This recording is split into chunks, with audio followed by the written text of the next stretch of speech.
All right. Hi, everybody.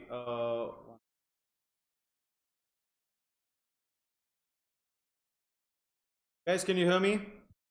Good evening. थोड़ा सा lag है. There's a bit of a lag, so there will be more lag between what I am saying and what you are saying. I can see your comment. My phone. All right.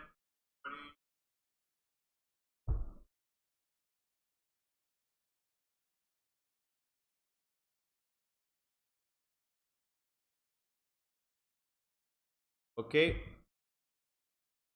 All right, guys. FMG Accelerate. You're all foreign medical graduates. Do you want me to put on my American accent, or do you want me to talk like a foreigner? Like foreigner is obviously not a foreigner, so that you find it a little more easy to interact.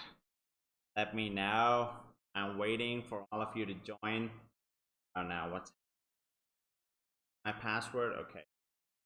Great, guys. So we're going to start with with this FMG Accelerate. And firstly, all the best for your upcoming exams. See, mid YouTube, yo. See, one of the things that I have understood after reviewing all your questions that are asked on FMG Accelerate, I find them to be very commonsensical. Is nothing too tricky that is being asked. There is a lot of what do you say, importance on the way these information is structured. So language is important. Sometimes they're just trying to allow you to focus on the exact words that are there. Otherwise they look like fairly straightforward ENT questions. I don't think we won't spend too much time. We'll go right to it, and let's start with the first question. And if you have any other doubts, you can ask me. So guys, the first question following best described as Trotter's triad. I think it's Trotter's triad, guys. Let me wait for some of the answers to go in after the lag. Afterward, lag, guys. So there's a lag there, so we'll wait for you some answers. Hey, future Doctor 417 is asking for English. Are you an FMG graduate studying outside of India? Asking for English. ये हो रहा भाई, ये कौन सी भाषा में पढ़ावे तुम्हें? रशिया चाइना में कौन सी भाषा में पढ़ावे high? Right. Okay, so for those foreign medical graduate students, not foreign language, what I will do is, if I'm explaining anything, I explain in Hindi after I But guys, I want to see some answers to this question. इस सवाल का कृपया जवाब दीजिए. क्या है ट्रॉटरमा ट्रायडमा? What it is? Palette का palsy, टेम्पोरोपैराइटल का दर्द, या कंडक्टिव का हियरिंग लॉस? ऐसे क्या समझ में आता है यार? Words are already the Greek and Latin words. Palate is a Greek and Latin word, temporoparietal is a Greek and Latin word, all of this conductive and all is Greek and Latin word. वो पालसिवा कर देंगे तो समझ में आएगा का? What is the answer, guys? I'm waiting for your answers. Okay, MedTube is saying the answer is A. Okay, does anybody have any other answer to this question? Trotter's try. Don't get confused with Trotter's method. Okay, Trotter's method is different. Mohit is saying KBC wali, but by KBC wali nahi karenge. Can it be with sensorineural hearing loss? Can it be with retroorbital pain? Or can it be with diplopia? Those are the only changes. Guys, see, more than knowing what the right answer is, to look at the right approach. Okay, Trotter's triad. What is the word Trotter? This guy, Dr. Trotter, where has he worked the most in? Trotter has worked the most in the nose area. Okay, that's why Trotter's method is an approach where bleeding रोकने के लिए, stop bleeding, right? Forward. So Trotter's method. तो जो doctor trotter का काम था सबसे ज़्यादा नाक में दम करना था. So he used to basically work on the nose and the nasopharynx area, and Trotter is well known for his work in nasopharyngeal carcinoma. That is why A is the correct answer. सही जवाब है A. Because nasopharyngeal carcinoma, what it does is, it's being in its invasive nature.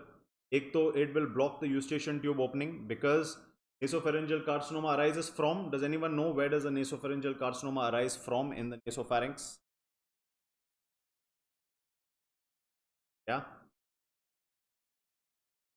the nasopharyngeal carcinoma basically arises from the foramen of Rosenmuller. So if you see at the back where the eustachian tube opening is, let's say this septum, this right nasopharynx, the left nasopharynx. This is the fossa of Rosenmuller.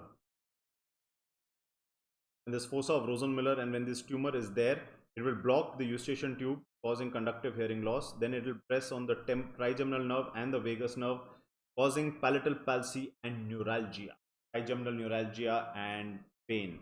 And that is why. One second, I am getting a call from the tech team. हाँ जी हेमंत जी. अरे live already मैं हो गया यार, मैं live हूं अभी, मैं हो गया लाइव. मुझे लगा कोई टेक्निकल प्रॉब्लम है. कोई इशू नहीं है, आपने कॉल किया, यही टेक्निकल प्रॉब्लम है. कोई बात नहीं, ठीक है, चलो bye.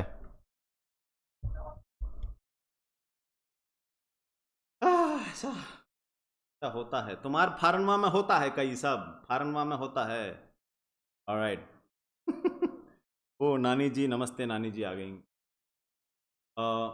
Alright guys, so that's why this triad is very important. Okay, so also nasopharyngeal carcinoma, because it is located near the what do you say, eustachian tube, it causes the blockage, presses the trigeminal nerve because very close to the petrous apex, and the vagus nerve, all the nerves are there, and that's why you have this. Cervical lymphadenopathy is most common presentation. Good point, lymphadenopathy again, because पर भी time व्यर्थ नहीं करते हैं, आगे बढ़ते हुए जाते हैं अगले सवाल पे. A child with throat pain and fever, whitish membrane, the tonsillar region, feeds on scraping. Why you are bleeding? What is the diagnosis, guys? Membranous tonsillitis, candidiasis, diphtheric tonsillitis, infectious moniasis.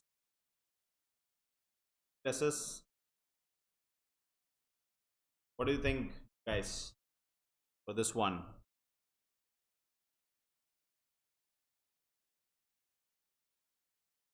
Child has got throat pain. So sounds infective. People are saying C, diphtheric tonsillitis. Doc Murphy is also okay. All right, guys. So this is fairly straightforward, but here's how you approach it. ठीक है, इसको ऐसे approach करेंगे. There's a बच्चा है, throat में दर्द है. All right, so we definitely know it is some sort of an.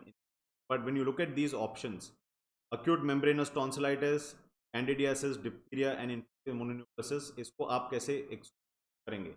So first let us look at this. Candidiasis generally seen in older age group people who are asthma होता है उनको, steroid spray ले रहे होते हैं, they develop a lot of candidiasis. Usually will be all over the pharyngeal wall, base of tongue, membrane is very patchy.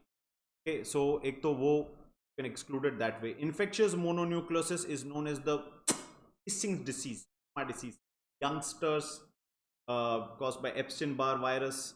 A lot of this virus is transmitted from saliva to saliva, and it then causes a lot of lymphadenopathy and pain in young, certain type of active youngsters who are not preparing for their exams but spreading infectious mononucleosis. And then there is acute membranous tonsillitis, which is generally caused by group B streptococcus, and tonsillitis caused by diphtheria. Now the thing is, there's a pseudomembrane in acute. So here the answer is, ये है सही जवाब. Correct answer, diphtheric tonsillitis.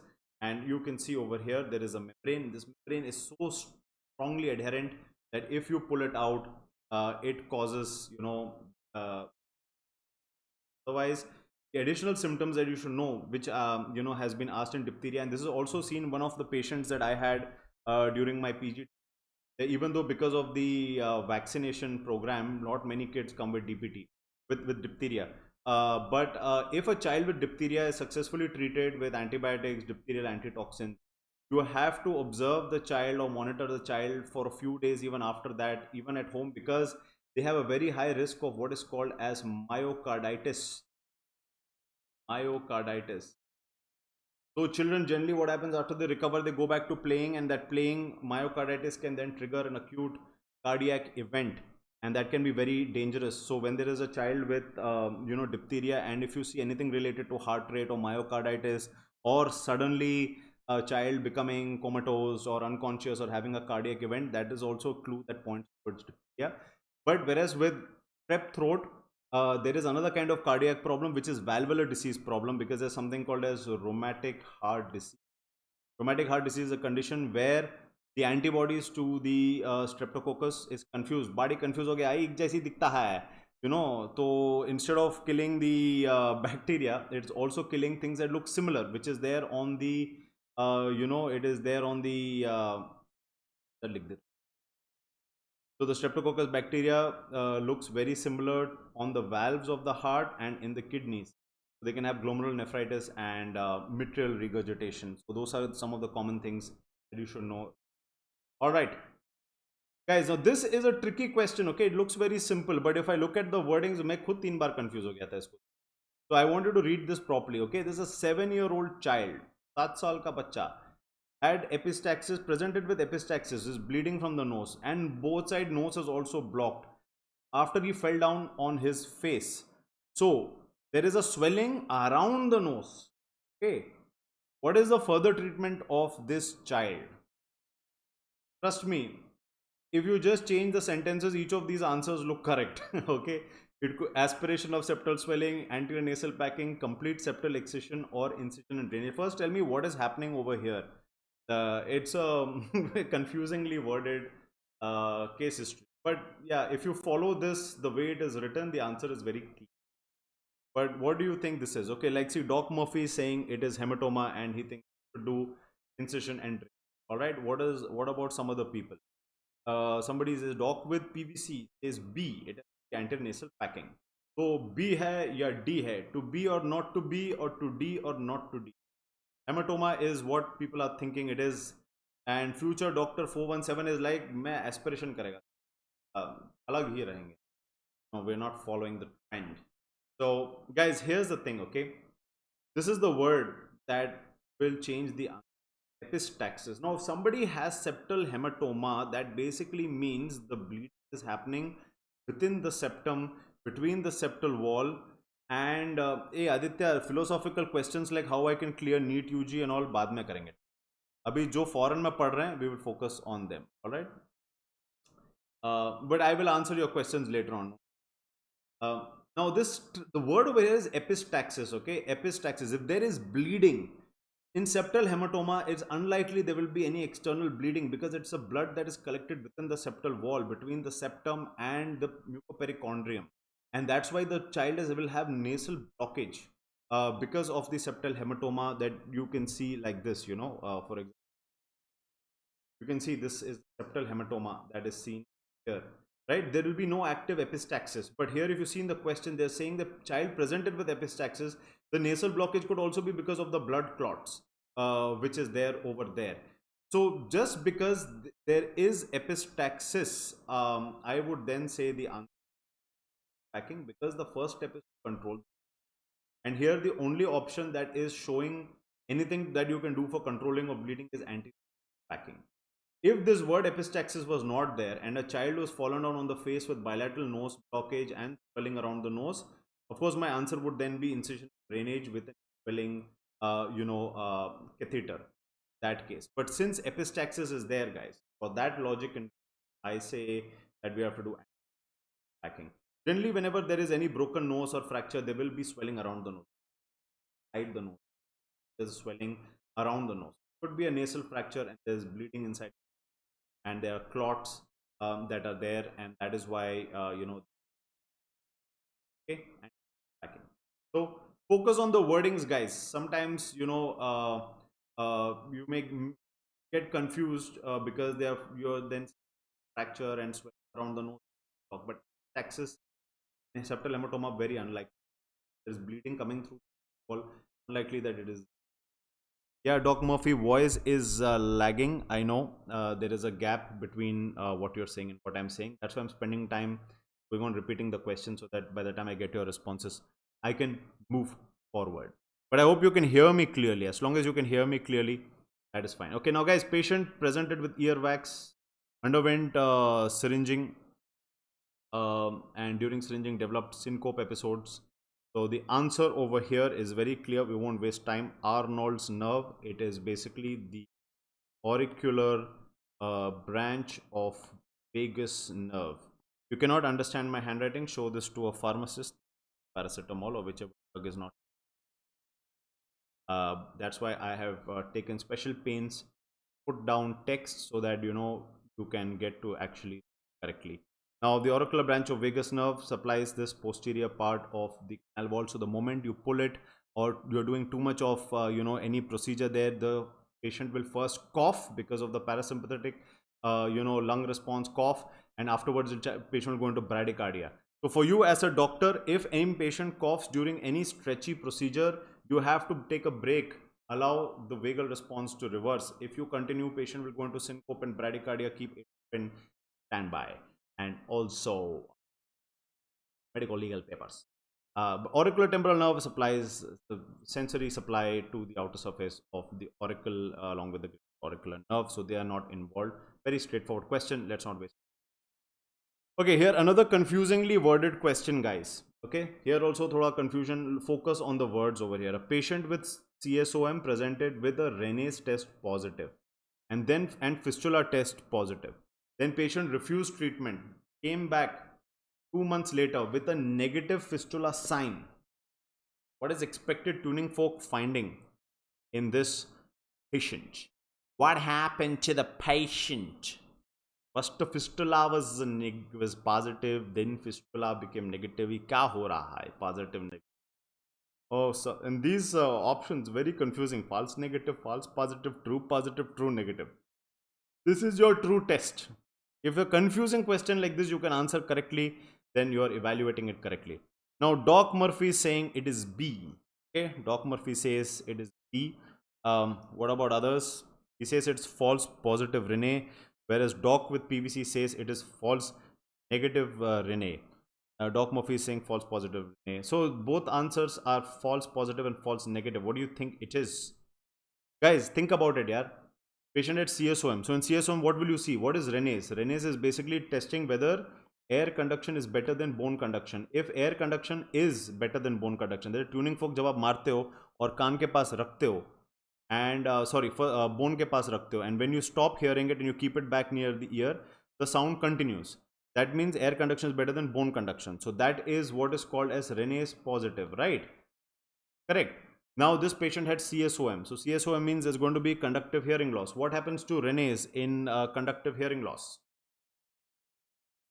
What happens to Rene's in conductive hearing loss? Rene's in conductive hearing loss, you're going to have a negative Rene's, right? Because bone conduction becomes better than air conduction. Now, why are you getting confused whether the fistula was positive or fistula was negative? Maybe you might think that, okay, when the fistula test was positive, fistula test is basically that when you are changing the pressure in the canal over here, patient gets vertigo or nystagmus. That means there is a labyrinthine fistula or something. You might be thinking that's a sensory neural issue there. But labyrinth is a balance organ. It's got nothing to do with hearing. So here basically whatever that fistula was, that healed on its own, okay? Or whatever the reason the fistula test was negative has become all right. But the conductive CSOM is still there. So the answer should be true negative Rene's. Nothing changes with the CSOM, guys. The answer should be D. Sorry, true negative Rene's. Okay. So here's, don't get confused. Here is what it is. Normal hearing, it is Rene's is positive. Air conduction is better than bone conduction. But when there is a conductive hearing loss, it is negative. That's why your answer is true negative Rene's test. Okay, confusion, koi shak, very straightforward. Don't get confused by the other information. This kind of trend I've seen only in FMGE. I don't see it in other exams.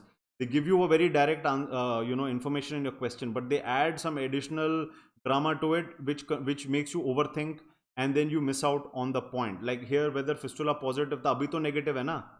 The patient came back, it is negative. It's basically like saying patient with CSOM presented with the with Rene's test positive, and then now is fistula negative. Okay. All right, guys. Now, a child present with history of foreign body ingestion, X-ray picture is given below. What is the possible site of foreign body impaction? Can you recognize this X-ray? Is this what is this? What view is this? What are you trying to see over here in the X-ray? Okay, this is a lateral view X-ray, and you can see in the lateral view the coin's lateral aspect is being seen. That means in the front view the coin will be looking like this. So that is going to be seen only in the food pipe, which is correct by Dog Murphy. Fistula covered with cholestatoma by Srinath Pratik. That is for the previous one. If the fistula is covered by cholestatoma, the negative fistula test, positive fistula test can become negative. However, the cholestatoma will continue to keep it as a conductive hearing loss. Here it is esophagus, because as you can see, when it is food pipe this is the food pipe, right? This is the throat, the windpipe. All right. So here you can see in the windpipe, the trachea, when it is in anterior posterior, the coin will be lateral, but in esophagus, it will be facing like this. So in trachea, we see edge of coin only. Very straightforward, nothing to worry about. This is also very classical. Of course, more dangerous in trachea. It's a medical emergency. Because when you see anterior posterior, PA view of the X-ray, if you can see the full coin, then you have to do Guys, what is battle sign? Battle sign, the periorbital ecchymosis of mastoid, blood collection between tympanic membrane or pitting edema over mastoid. Battle sign, very straightforward. Waiting for the answer, so close this. Med psycho or med physio? Med psycho saying good afternoon, sir. Oh, good afternoon. So, sir, I'm your big fan. Thank you, guys. Okay, guys are saying BBB. All right, ecchymosis of mastoid, correct. Won't waste time. It's very straightforward, guys. In skull base fractures, these are the three signs. All right, one is the battle sign over here, which is the retroauricular ecchymosis. Then the raccoon sign, which is the periorbital ecchymosis. Hemotympanum, which is blood filled inside the middle.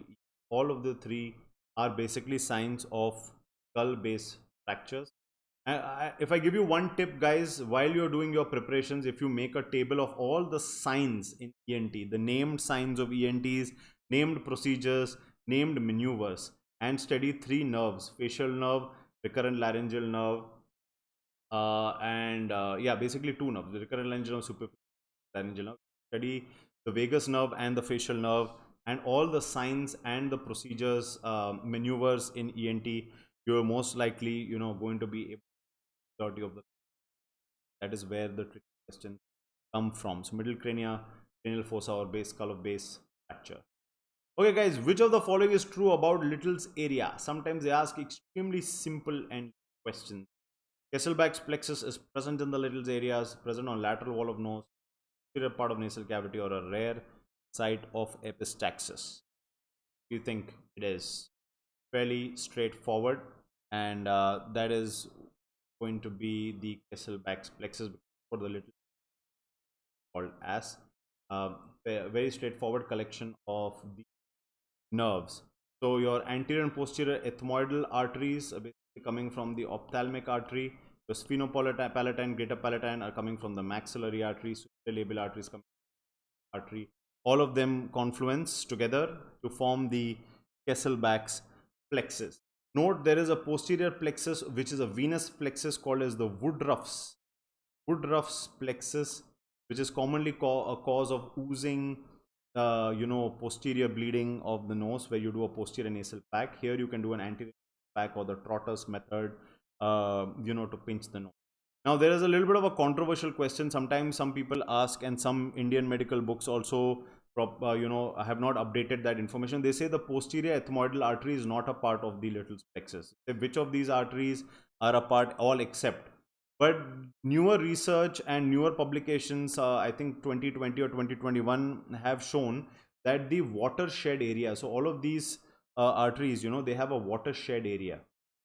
Basically, it is that it is basically not only the direct reach of the blood vessels, but just a small area around it also, the supply goes through. So with that, the posterior ethmoidal arteries are also involved. So I don't really expect anybody to still ask that question, that which of these vessels is still a part. Your posterior ethmoidal artery still does not contribute to the little's area. However, current data is that all of these vessels contribute to the little's area. So just keep that in mind. आता है. All right. Now, a patient presented with pulsatile tinnitus, and on examination, there is a reddish mass behind the tympanic membrane. What is the possible diagnosis? Forward, guys. क्या है आपका diagnosis at pulsatile tinnitus? Tinnitus is a sound that is perceived by the patient, but there is no source of sound. बाहर से कोई आवाज नहीं आ रहा है, but अंदर से कुछ ना कुछ, some pulsatility of the tinnitus is there. Bhavna is saying this is otology. How many of you say, oh, okay, I think this is for the previous question. So guys, pulsatile tinnitus, what is the answer to the question? All right, so Pratik is saying B. Okay, MedPsycho is saying A.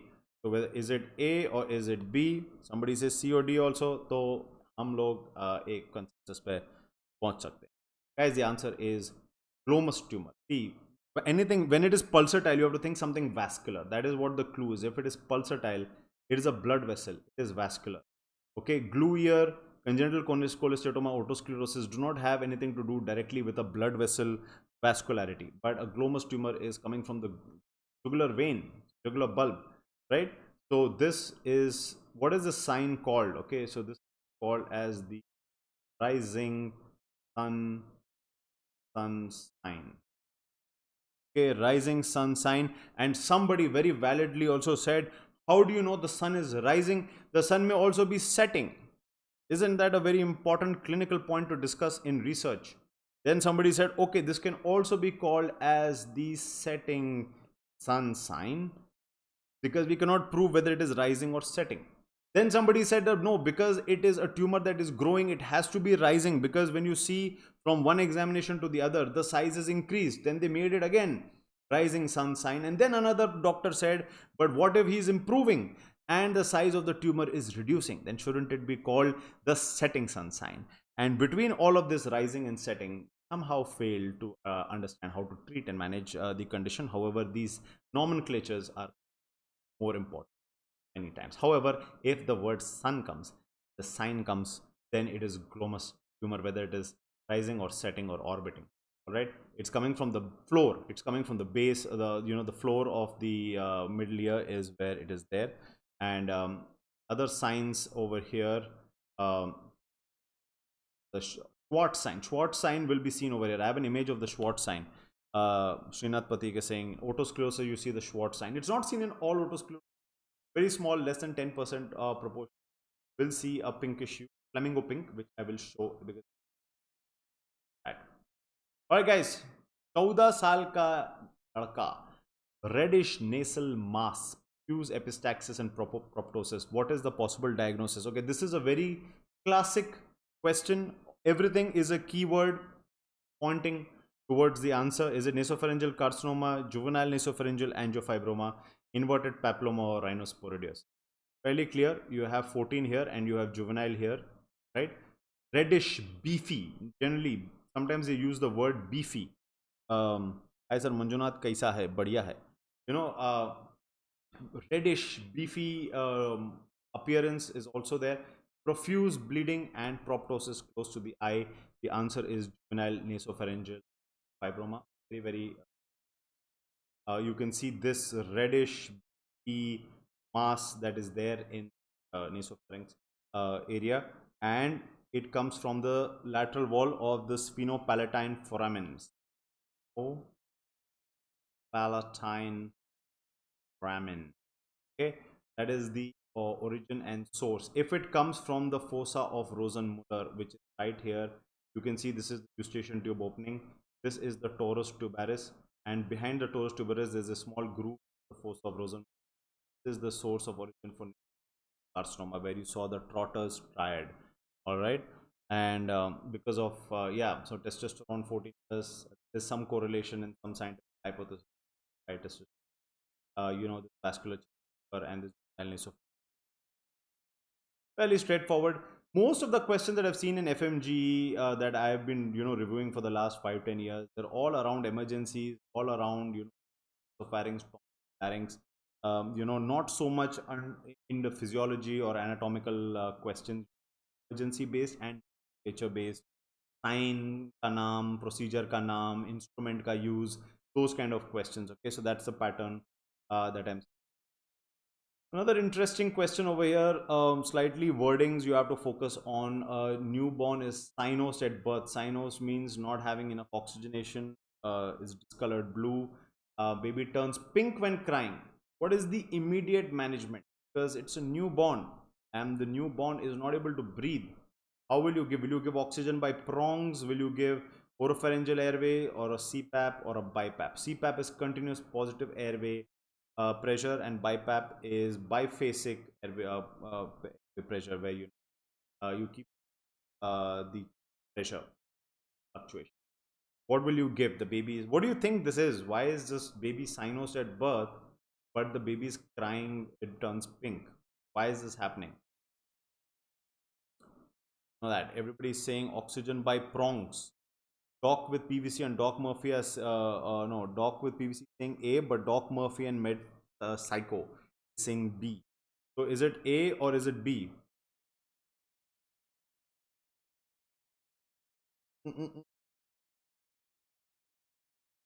Okay, here's the clue, guys. Baby sign. So babies are obligatory. They have an obligation. Obligation. Okay, they are designed to breathe from the nose. They are not mouth breathers. Okay, they are not mouth breathers. If the nose is blocked, you can breathe from the mouth, but children cannot, babies cannot do that. So that means if the baby is cyanosed at birth but is becoming pink only when the mouth is open, that means there is something wrong in the nose, right? It could be something in the nose. So then it maybe it is some sort of choanal atresia, and that's why an oropharyngeal airway would be the immediate thing to do, is keep the mouth open. And yeah, so somebody saying maybe due to cardiac defect. In a cardiac defect, why will crying make the child pink, right? So there's something very clearly happening, that when the child is opening the mouth and crying, the oxygenation is returning, but when the child is mouth is closed, it's going into cyclical cyanosis. Is very classical, you know, differential diagnosis of this, what do you say, your choanal atria. Okay, so you can use an airway. This airway will basically keep the tongue from falling, pushes the tongue upwards and allows the air. And in children who have a choanal atresia, where this in it could by giving an airway, so that the child breathes from mouth.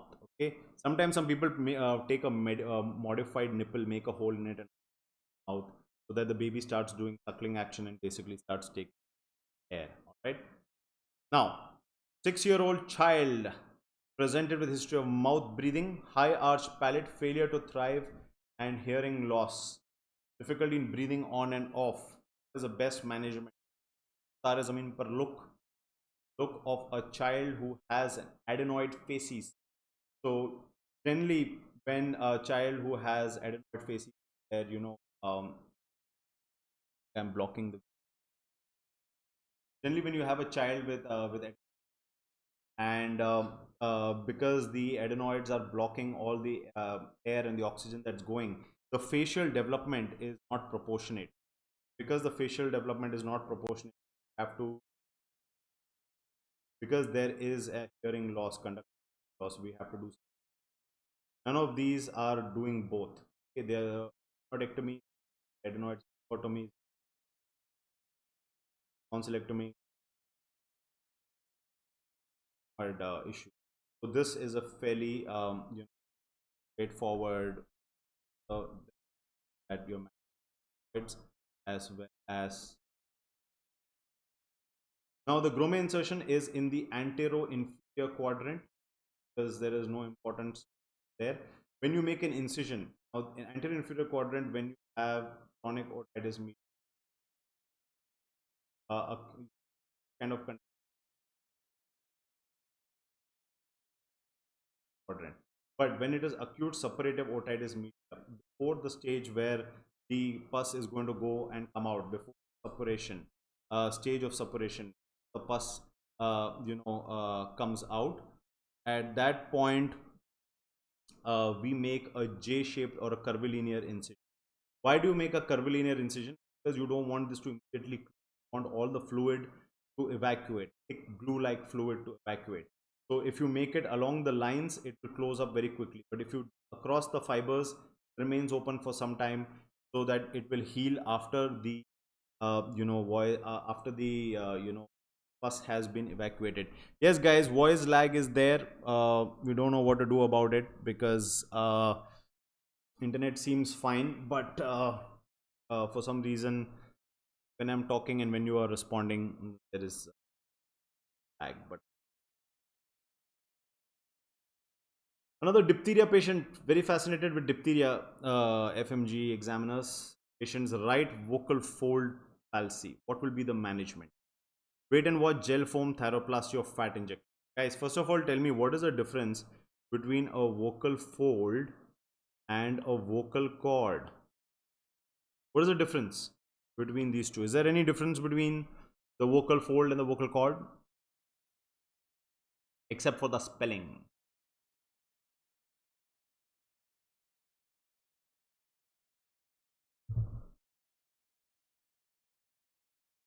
And what is the answer to this question? Okay, Murphy is saying it.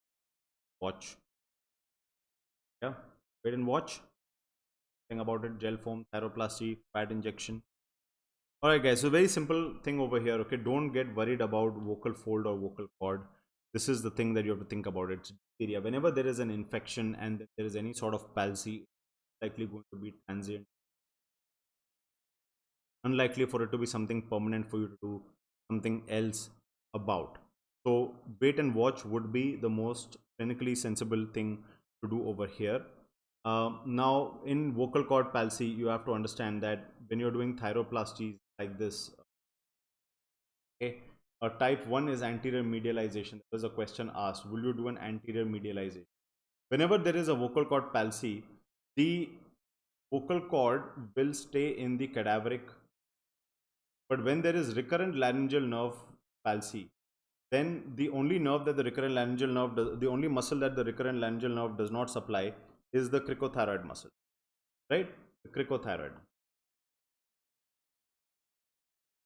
This cricothyroid muscle is an adductor. So what happens is, then it brings the vocal cord to the median or paramedian position, causes stridor. This is called as the Wagner-Grossman's theory. Just to tell you, because since this point is there about vocal cord palsy, Wagner and Grossman's quite contrast. Bilateral recurrent laryngeal nerve palsy. Why is there stridor? Why is the vocal cord not in the cadaveric position, giving quite a bit of gap, but more than 3 millimeters, right? But it comes to the median because of the adductor action of cricothyroid, which is supplied by the laryngeal nerve. So in an infection like a diphtheria, you are not going to be doing any sort of a permanent like thyroplasty or for the infection, and patient is not going to be rider for a lateral vocal cord. Vocal cord and vocal fold is the same. Okay, the true and false cords are different. True cords are the actual cords, and the false cords is a layer above it, the ventricular space. But the true vocal cords and true vocal folds are the same. Okay, no difference between. What is this instrument used for? You know what this instrument is? Can you recognize what it is? What is this? Evisceration, radiation, macrocystodynostomy. Actually options अच्छे नहीं दिए because an options one potential ENT thing, otherwise are not of the eye. Evaluation is also so here basically the punch we use in the procedure dacrocystorhinoscopy. So if you see, this is the endoscopic image of the nasal cavity. This is the right nasal cavity. Okay, how can I say it's right? I can say it's right because I can see these, the middle turbinate is lateral, right? So the septum is medial, and this bulge over here is basically, you know, agar nasi cell, first anterior most ethmoidal cell. And in people who have, not everyone has the agar nasi cell, but the people who have the agar nasi cell, it is said that the lacrimal duct is going right behind it. So we use this particular instrument. I think it's called as a Crisser's punch or something like that. And that this punch is basically used, you know, to punch out this particular bone and reach, you know, the lacrimal tract area, and then basically whatever needs to be done there is carried out. This procedure is called endoscopic DCR, which is dacrocystorhinoscopy, where if there's any blockage or the lacrimal duct is blocked, then we need to clear that out. Okay, so Garrison is used in dacro. Really straightforward. Okay, guys, identify the structure marked in the image below. Very, very straight time on that. Okay, now normal epiglottis is this, and infected or inflamed glottis is completely blocks, and it causes stridor, causes and it has a very classical thumb sign over here. Thumb sign.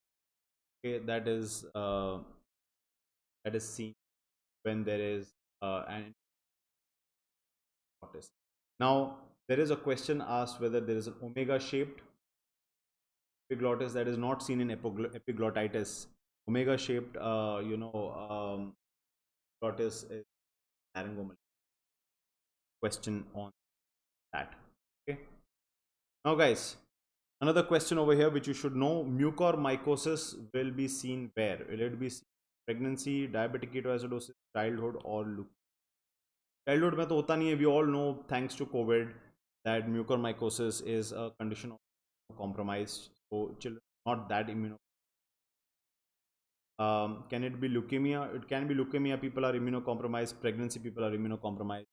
But what is a condition in which mucormycosis will affect more in? Okay, they are asking more. Dil mange more. Where is it more? They're not saying it does not occur in others. Where does it occur more? In diabetic. But why? Do you know why? All right. So there is free iron. You know, whenever कुछ free होता है तो हरा के लोग appear हो जाते हैं. Usually they are fungi of society जो free का माल लेने आते हैं. Mycosis.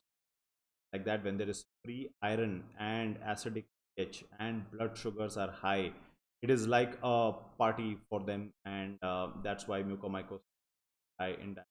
What COVID was the incidence of diabetes, stress of the infection, and a lot of mucor had exacerbated. Now, how do you, when you send this for a swab, you are expected to find in mucor aseptate. Okay, many people, I think, think that sorry, I'll write it here. Aseptate. Many people think that aseptate means no branches. No, septate means these lines. Okay, does not mean branch. Hyphae itself means, hyphae means branching. So the only thing is a branching over here is at right angles. Okay, right angle branching. Whereas if you look at aspergillosis, they are septate. You see these lines? These are septate lines. Okay, many people think that, oh, septate matlab branches, aseptate matlab branches nahi hai. Then you see this branch over here and you will say that this is not mucor. Hyphae means branching. Okay, Septate means whether you have lines inside it.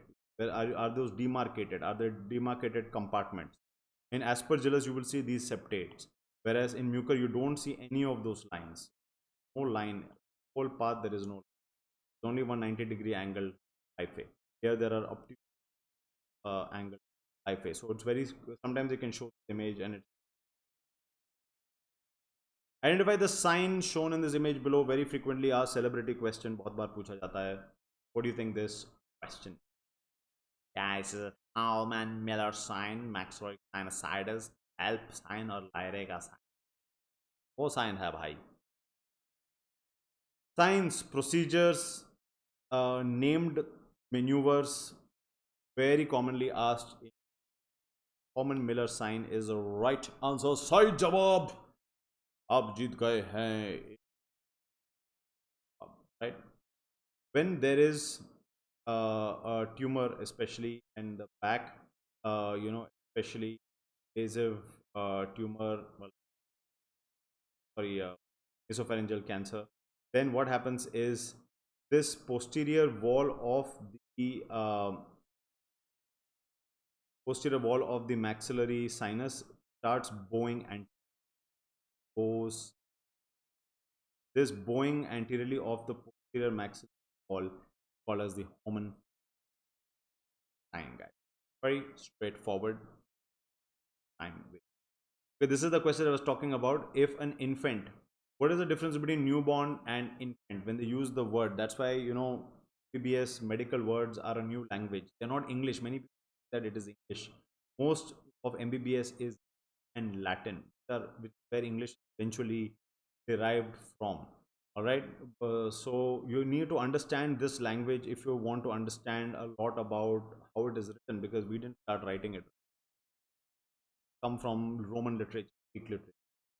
Okay, so newborn or a neonate is 8 days, but an infant is 1 year.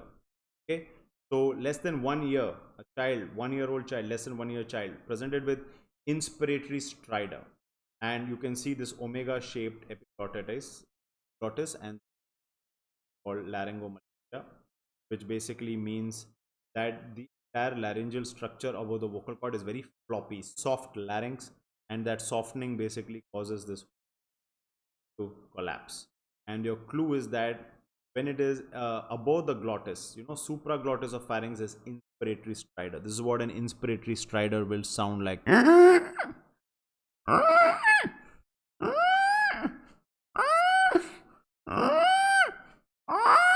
That's an inspiratory. But a biphasic stridor will be biphasic. Whereas an expiratory stridor will be something of those kinds. Generally, the expiratory stridor is not very high pitched, but an inspiratory stridor is usually high pitched. Okay, so if you come to know about the sounds when you've heard it, in the hospitals, you will be able to make differentiator. All right, if it is at the level of the glottis, subglottis, it will be biphasic. If it is below, coming from the trachea and from lungs, it would be expiratory stridor. Right? Now, 45-year-old man. We just have 10 more questions after this. 10 or 12 questions. Half an hour max. And then we have some questions for tomorrow. So we'll do these questions quickly so it's easy for you to revise as well. 45-year-old male patient, history of acne rosea. Okay, type of rosy acne. Presents with following findings in image. What is the most likely diagnosis? Guys, is this carcinoma of the nose? Is it rhinophyma? Is it rhinospheroidosis? Is it rhinoscleroma? Somehow I don't know why it most of the rhino sounds. But yeah. Okay, most of you think it is rhinophyma. What is rhinophyma? Rhinophyma, or as the is a condition where there is all the sebaceous glands and connective tissue are very, very hypertrophic, and that's why it's called rhinophyma. Rhino is a Greek language. Rhis is from Greek, and phyma basically in tumor. So this is rhinophyma. But if you look at the squamous cell carcinoma of the nose, you will see this very corrugated, regular reddish looking mass, And if you see the rhinoscleroma is also called as a woody nose, tiny woody nose. Yeah, MedPsych was right. This one is potato nose, but this one is woody. Woody nose is rhinoscleroma, where you see the miculic cells. They're basically foamy histiocytes. Klebsiella rhinoscleromatis causes this, whereas rhinosporidiosis is caused, by rhinosporidiosis. Okay? And here you will see that there's pharyngium, all of that. So this is where you call it the strawberry nose. Strawberry rhinosporidiosis. And there will be a history of swimming in sort of a water body. There will be a history of swimming in a pool or a lake, or some sort of pond, water body, where this rhinosporidiosis will come. Rhinoscleroma, on the other end, is a bacterial infection. It's a bacilli, the gram-negative bacilli, which is non-motile. Okay, and it causes a woody nose appearance. But this is a sporangic. The strawberry spores we see in rhinoscleroma is a woody nose. Cancer, you will see irregular margins, and a potato-like nose is over there. It's seen rhino. Okay, all 4 options, visual images, just for your reference. Now, patient with road traffic accident presented with blood mixed with discharge, and you can see the red light shaped thing seen on the tissue, the same red light where this person should have stopped, but this person chose not to stop philosophically, and ironically now his body is producing a sign that looks like that red light. देखो पढ़ाई कर करके thoughts philosophical level. But what is this? It's a halo sign. It's the red traffic light saying hello, रुकना था इधर, काहे को चले गए आगे, accident हो गया अब. But basically what this means is that when you take these the watery secretions that are coming out from the nose in somebody who's got road traffic accident, sort of starch paper, it is mixed with cerebrospinal fluid. So what is there centrally is basically the blood, and all the cerebrospinal fluid, it's there, making it look like a double target sign bhi bolte hain isko, double target. And other one is the halo sign. What are these other signs? What is teardrop, quartz, and crescent? Teardrop sign is over here, which is seen where the orbital fat sometimes comes from the floor of the orbit in orbital wall fracture. The herniation of the orbital fat will show as the a teardrop sign. Then there is it can be called as a target sign also. Some places called double target sign, depends on who. Quartz sign I told you about in otosclerosis. You can see little bit of this flamingo pink in upper superior posterior quadrant. Okay, this is the left tympanic this is the right tympanic membrane, because the cone of light is pointing clearly. The lateral process of the malleus also. So this is basically looking at the right eardrum, and superiorly you will see this thing. But if it is a glomus tumor, you will see it coming from the floor, the rising sign. Why is this flamingo pink color seen in otosclerosis? Because we all know otosclerosis is kind of a misnomer. It is not the right name.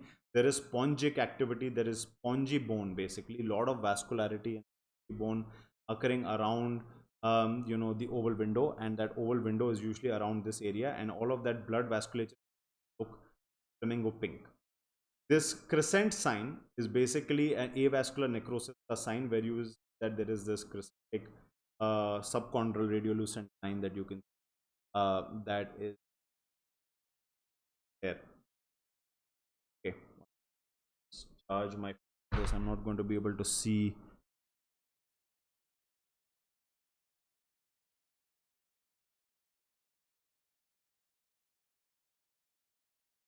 Yeah, back. All right. Okay, so you got that. Okay, what is this test, guys? Identify this, where you take 2 fingers and pull the cheek on one side to open the valve. Find the most side of nasal valve of it. So identify the name of this test. You know the nasal valve. Nasal valve is this triangular space that is there just between turbinate, and then it's like a valve, and sometimes this valve is blocked because of columnar displacement. Cottle sign. Get forward.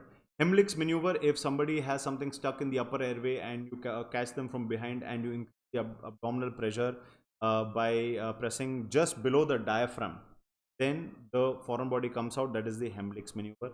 Epley's maneuver, Epley's maneuver is basically to put back the utricolith, the posterior semicircular canal. What is Semont's maneuver? Semont's maneuver is also a maneuver where a person is sitting down, asked to lie down on one side to the other, again to make the basically for the BP to move the utricoliths back into the semicircle. One is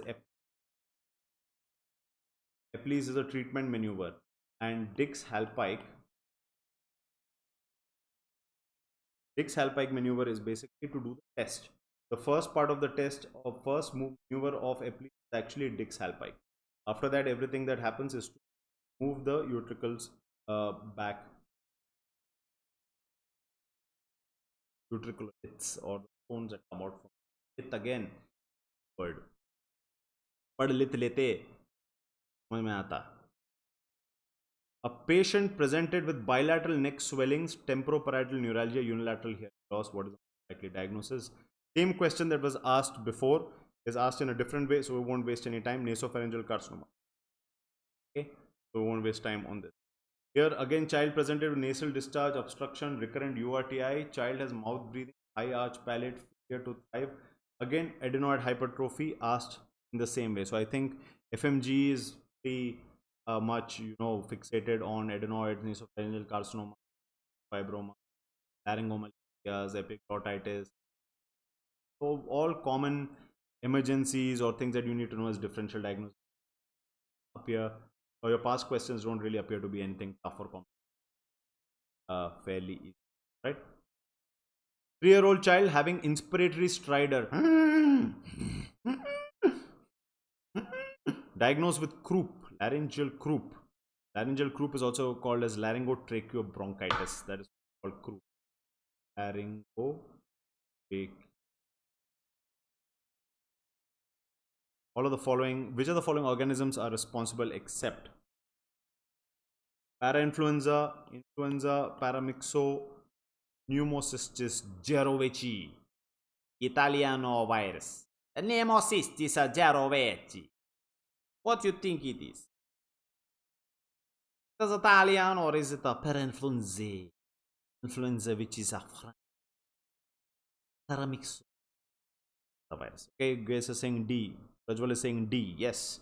Pneumocystis jirovecii is basically terminal HIV infection. AIDS. It's a kind of a pneumonia that is caused by fungus, basically, that causes pneumonia. Very, very hard. Usually one of the causes of terminal, mortality or with HIV or AIDS. But however, all of these influenza and paramyxoviruses cause bronchitis. Both is straightforward. All right. Which of the following conditions will show a decrease in bone conduction in pure tone audiometry? Very commonsensical. This is a basic of physiological question related.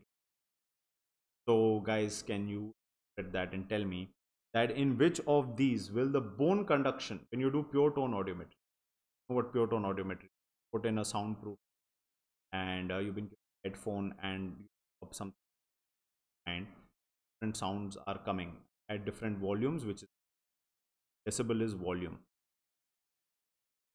Then now I'm going to talk about a high volume, that is decibel. Okay? And different frequency. Frequency means low frequency is a very basic sound, and then you're moving to high frequency, which is high. So they give you different frequencies, different decibels of sound, and at a point where you cannot hear, you're supposed to lift your finger. That is pure tone audiometry. Now, where is bone conduction going to be decreased is basically asked. And Bhavana is saying in fixation of foot plate of. Okay. Who else has any other question? The very simple principle that you need to understand about what does bone conduction signify. If you know what bone conduction signifies, fairly clear. And for this, you need to know that we are human beings who have evolved from fishes You will say, "Arey, we were evolved from monkeys." No, yeah, but monkeys evolved from fishes. So we are basically evolved from water animals. We are तैरते हुए पंछी. The water. वो पानी में नहीं रहना था. Lot of space and water actually. Never had a population, but we wanted to venture to land. And our entire morphology had to evolve. That's why this whole eardrum, ear canal, all of this bones, ossicles are all meant to convert sound from air to bone. But eventually, the bone is what is going to vibrate the cochlea. If the bone vibrates, the fluid inside the cochlea will vibrate, and then only the nerves will take up the signals up. So, bone basically means sensory neural hearing segment. So, if there is any sensory neural hearing loss, here fixation of foot plate is not sensory neural, this is conductive. Tympanic membrane perforation is conductive. External auditory canal pathology like wax is conductive. Only cochlear pathology is sensory neural hearing loss. That's why anything related to cochlea or sensory neural would affect the bone. Okay, so that is why you will see absolute bone conduction or the Schwabeck's test, which they keep asking, always reduced in every sensory neural. Straightforward, physiologically ask questions very indirectly. So if you shake just the bone directly, it will shake the cochlea because this entire inner is housed within temporal bone. That's the whole principle of bone anchored hearing aid. There outside there is no ear, there is no ear pinna, there is no ear canal. Child is born with absent external ear structures. Then you just anchor the hearing aid onto the bone. The bone will amplify the sound and cochlea. All right. Treatment of atrophic rhinitis also very commonly asked even in other exams. Atrophic is a very roomy nasal cavity, lot of space because everything has atrophy. Atrophy basically means कि पतला होके सुकड़ गया है, कुछ खाता नहीं है, पतला होके सुकड़. It's like that. So there's a lot of space, causes dryness, crusting. So there was this doctor in the 1960s who was called Young. He was not very young. He was very little old that time, but he thought he was young, so he was called Young. And atrophic rhinitis used to cause a lot of stigmatous problem because it is very foul smelling condition. But the person does not feel the foul smell, so person does not do anything about it. He or she has merciful anosmia.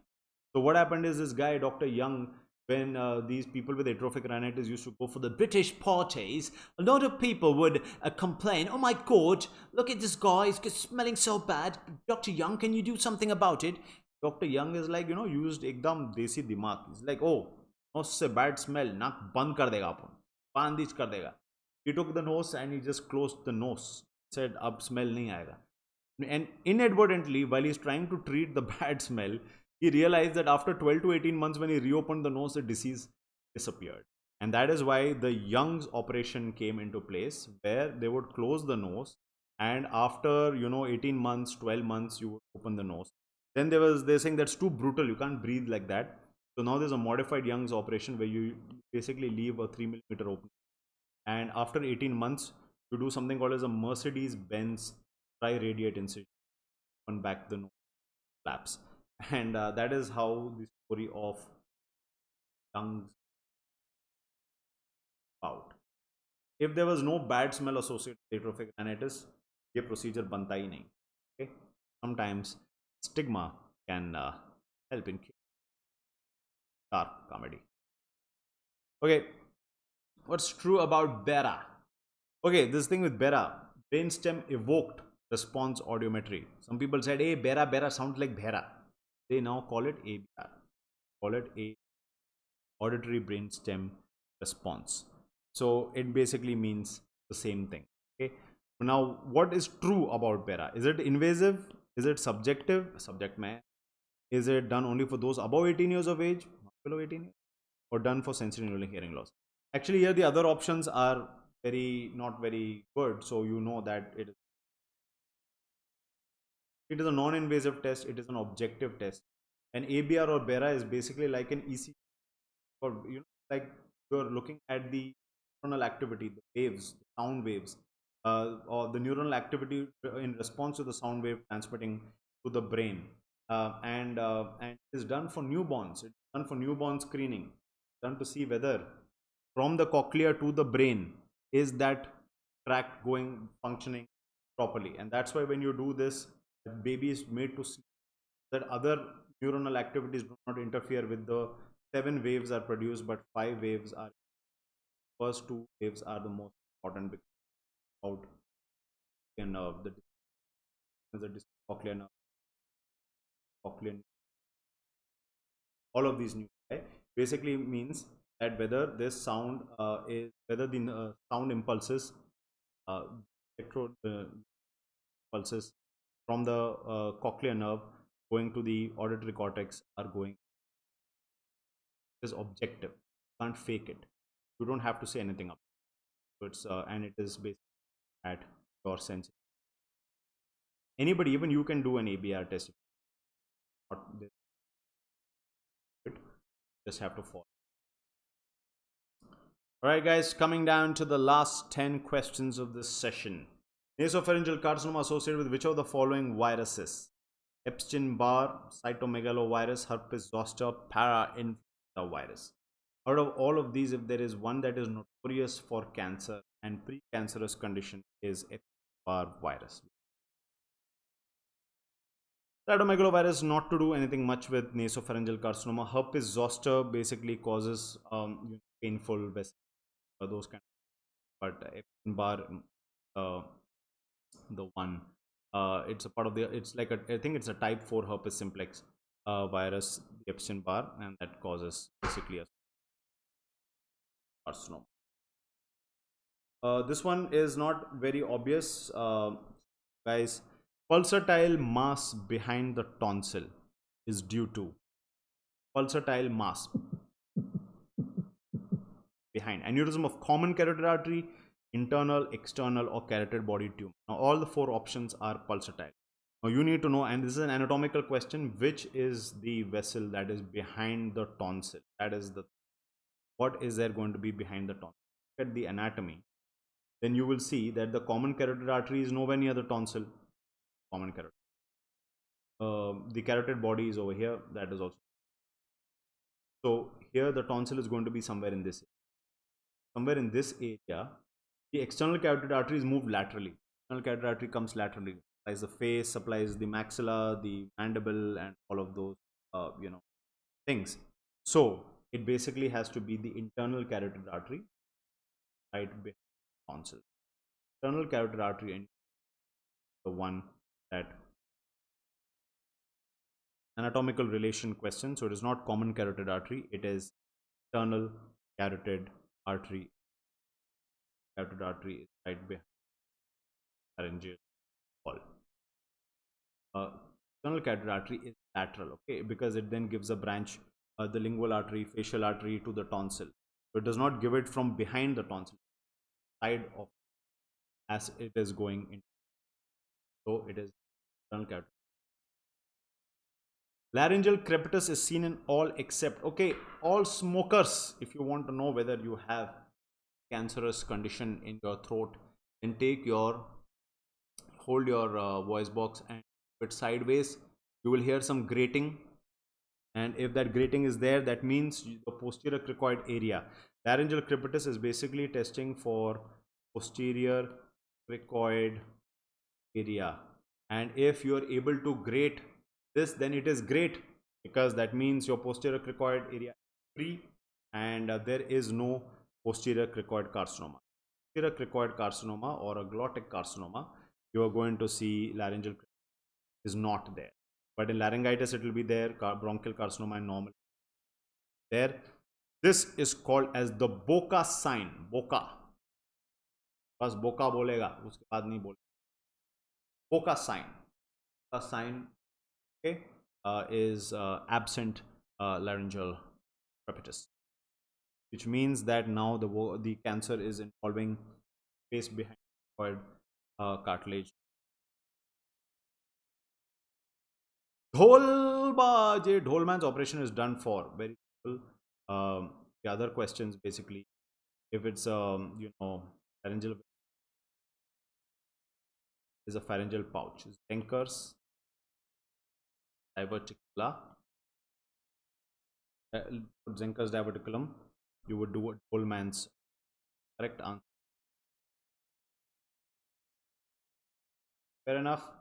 Goldman's operation is basically marsupialization causing pouch. Okay, what is the most appropriate investigation for juvenile nasopharyngeal angiopharyngioma? I don't understand this question. What is appropriate? Which means some are inappropriate or awkward. I think what they mean is what is the most um, recommended or uh, I don't know the right word. I can't think of an appropriate word. Appropriate. Most appropriate investigation for juvenile nasopharyngeal angiofibroma. All right. Is it Doc Murphy saying MRI? Is it MRI? Is it angiography to know the source of blood? Is it ECT or is it X-ray? Which would be the most appropriate? I think what they mean is which of them is. Now, guys. Now, in thing is we don't know whether it's juvenile nasopharyngeal angiofibroma or carcinoma, and sometimes you need to know what the source or the origin of this particular tumor. So when you're looking at the origin, and this is all bone, right? This is all bone. This is the face is fully bone and skull. Not very easy to do MRI when you're looking at sphenopalatine foramen, fossa of Rosen, temporal bone, petrous, all of that. That's why the basic first most appropriate investigation, contrast enhanced CT scan. Okay, this contrast enhanced CT scan, you can see fibroma, and with the contrast you will know where the feeding blood vessel supplying, and you also know what the bone where the tumor is from. And the other reason why we would do a CCT more appropriate than MRI is because MRI is never a good investigation for planning a surgery. Okay, and when we are going to get somebody to do an investigation, you also want to plan the surgery. You want to know the bony landmarks, you want to know the extent, you know where the bone is in, where you're going to approach from, and all of that. So for both diagnostic and treatment management wise, a CCT would be the choice for that's the right word, investigation appropriate appropriate, and MRI is more expensive.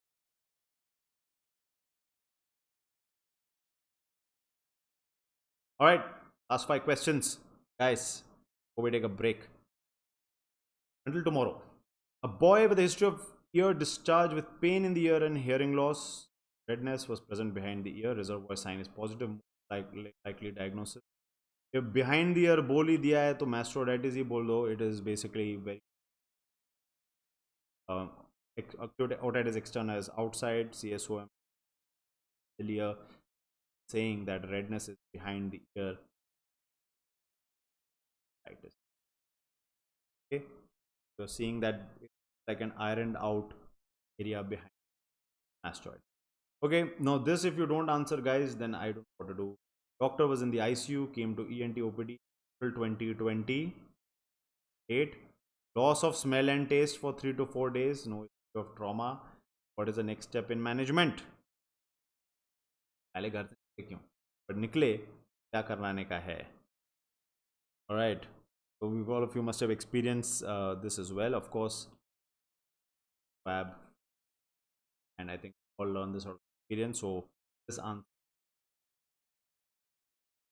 Now, guys, here a patient was slapped 3 days ago. Presents with decrease in hearing, but no pain. Okay. So following is examination findings of panic member. What is the next?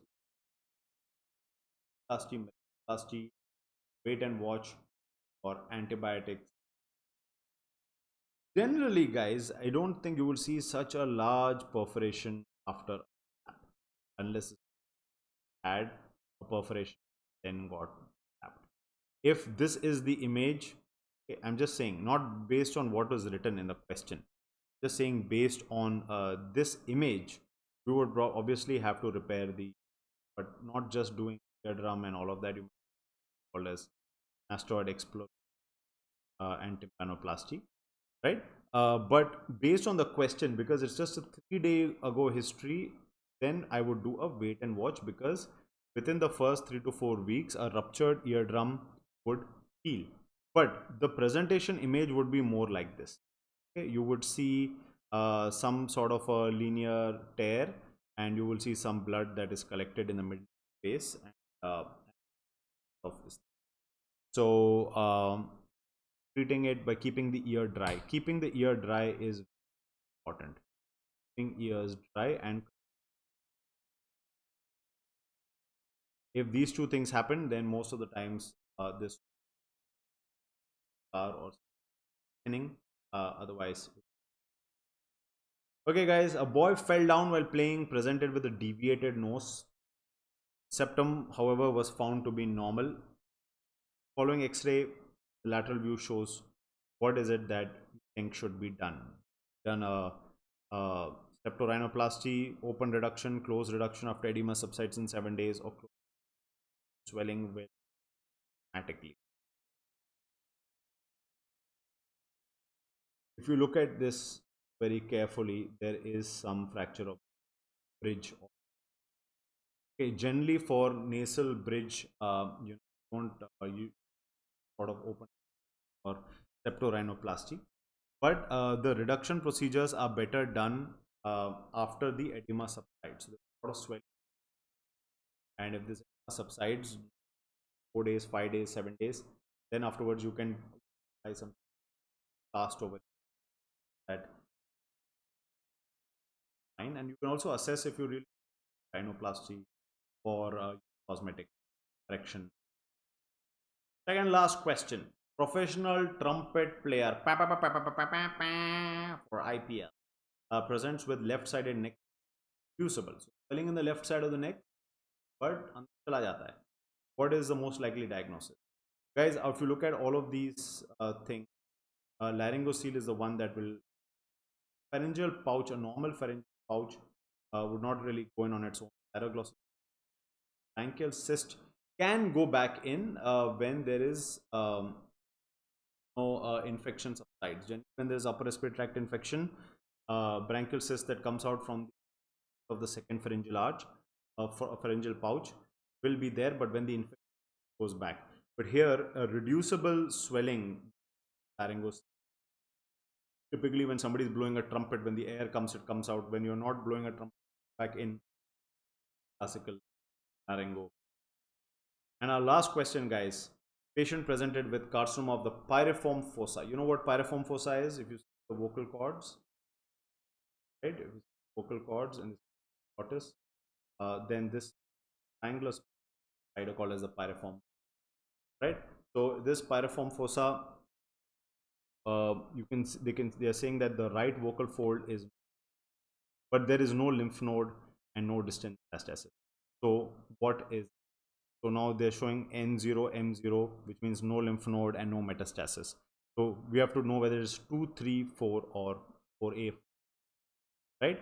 So what is the right answer over here? Somebody's saying 4A, and somebody is saying 4A. Somebody's, all right, guys.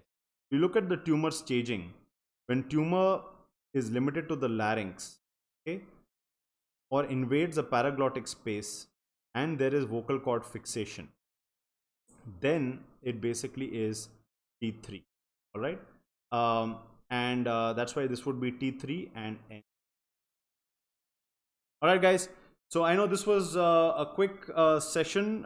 We have another 35-36 questions that we will do tomorrow. Also, in the interest and valuing your time, ज़्यादा इसमें मैं time नहीं कर रहा. We're going it very direct. Questions भी काफ़ी straight forward हैं. ऐसा कुछ नहीं है कि इसमें कुछ ज़्यादा हमको develop करना है. Signs, procedures, named therapeutic procedures, and facial nerve. कुछ ज़्यादा आया नहीं. I'm surprised. There's not much asked about facial nerve, here and there about vagus nerve. But a lot of common ENT emergencies is what is being asked, which I think should be for you guys. Okay, so if you want me to cover any specific questions or topics tomorrow, please leave it in the comment section the moment this session, or not in the chat box, but comment section mein, so that I can read it and prepare for those things tomorrow. And tomorrow we'll do another 35-36 questions, and if you have anything specific, usko discuss karte. All right, guys, thank you, take care, have a good evening, and enjoy. Bye bye.